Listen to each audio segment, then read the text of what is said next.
नमस्कार, आपके साथ मैं हूं योगेश राणा। प्रधानमंत्री नरेंद्र मोदी 2 दिन के बांग्लादेश दौरे पर गए। वहां पर उन्होंने बांग्लादेश के 2 प्रसिद्ध मंदिर ओराकांडी और काली मंदिर में पूजा की। इन दोनों मंदिरों का भारत से क्या नाता है और प्रधानमंत्री नरेंद्र मोदी की इस पूजा का चुनाव से क्या रिश्ता है? क्योंकि मोदी बांग्लादेश में आज़ादी के 50 साल पूरे होने पर मनाए गए जलसे में शामिल होने गए थे, तो फिर वह मंदिरों में क्यों चले गए और कैसे चले गए? करीब 16 करोड़ की आबादी वाला देश बांग्लादेश जब आज़ाद हुआ था तो गरीब, अकाल और भूखमरी से जूझ रहा था। लेकिन आज वह कई बातों से हमसे बहुत आगे निकल गया है।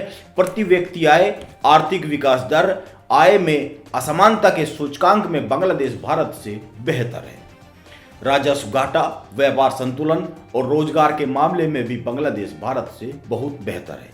बांग्लादेश में निर्यात की वार्षिक दर 2011-19 तक 8.6% रही है, जबकि भारत में इस दौरान यह दर 0.9% रही है।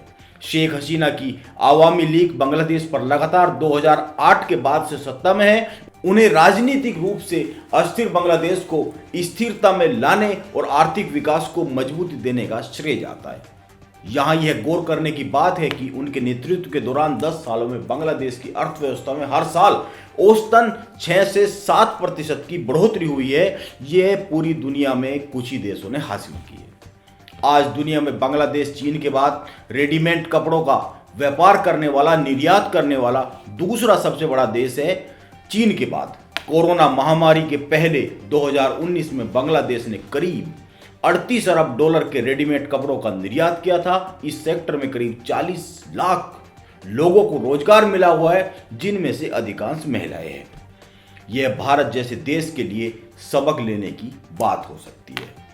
शेख हसीना के शासन में लाखों लोग गरीबी से बाहर आए हैं। शिक्षा, स्वास्थ्य और सामाजिक विकास के सूचकांक में बांग्लादेश की स्थिति अपने हर पड़ोसी देश से अच्छी है। यहाँ यह भी गौर करने की बात है कि 2014 और 2018 में हुए चुनाव में शेख हसीना की पार्टी आवामी लीग ने एक तरफा जीत हासिल की, लेकिन ऐसा नहीं है कि तस्वीर में सब कुछ अच्छा ही अच्छा है। शेख हसीना पर तानाशाही रवैया अपनाने के आरोप भी लगते रहे। बांग्लादेश पर धार्मिक उत्पीड़न के गंभीर आरोप लगते रहे।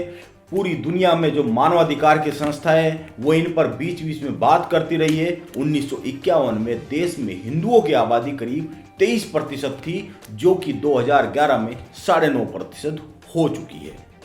इसके अलावा इनमें गैर मुस्लिम सारे आते हैं। इसके अलावा बांग्लादेशियों ने भारत में घुसपैठ की है। पश्चिमी बंगाल में 27% और असम में 38% तक उनकी हिस्सेदारी मानी जाती है। इस सब के बाद भी नरेंद्र मोदी आखिर बंगाल चुनाव के बीच में बांग्लादेश क्यों गए, यह समझना जरूरी है। नरेंद्र मोदी अपने 2 दिन के बांग्लादेश दौरे के दौरान ओराकांडी गए थे।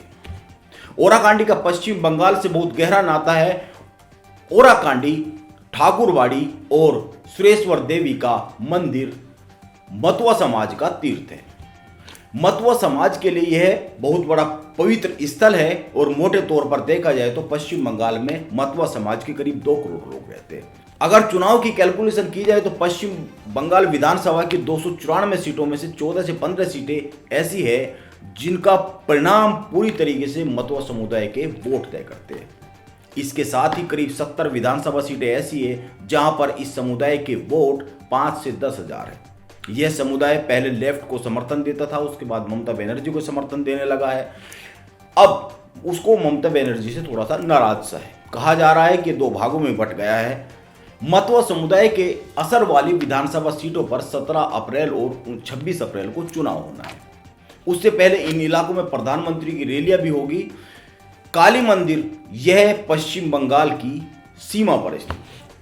यह मंदिर 51 शक्ति पीठों में से एक है। पश्चिम बंगाल का चुनाव बीजेपी के लिए कैसा रहेगा, यह तो अभी अनुमान लगाया जा सकता है, केवल अनुमान लगाया जा सकता है। परिणाम के लिए इंतजार करना होगा। नमस्कार, आप बने रहे YRY18 लाइव के साथ।